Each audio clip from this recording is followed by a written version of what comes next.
నేను ఏ వీడియో చేద్దాం అనుకున్నా వీడు వచ్చి నన్ను డిస్టర్బ్ చేస్తాడు. ఈ స్పిన్నర్ ని బ్యాలెన్స్ చేయాలి, బట్ ఫింగర్ టిప్ మీద కాదు, ఈ నైఫ్ టిప్ మీద. నేను దీన్ని ఇట్లా బ్యాలెన్స్ చేయడానికి ట్రై చేసిన అనుకోండి, అది ఎంతకి బ్యాలెన్స్ కాదు. But what if I use a simple trick?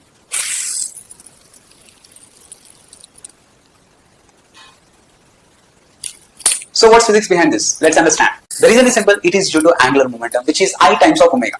For example, ఈ స్టేషనరీ స్పిన్నర్ యొక్క ఓరియంటేషన్ చేంజ్ చేయాలంటే ఈజీగా చేంజ్ చేయొచ్చు.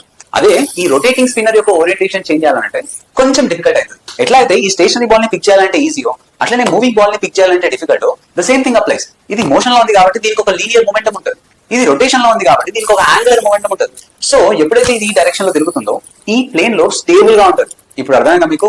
సైకిల్ అయినా బైక్ అయినా మోషన్ లో ఉన్నప్పుడు ఎందుకు బ్యాలెన్స్ ఉంటాయో. మీరు డెజర్ట్ లో బైక్ నడపాలన్నా కూడా మినిమం స్పీడ్ మెయింటైన్ చేయాలి, లేకపోతే స్కిడ్ అయి పడిపోతారు. ఎందుకు?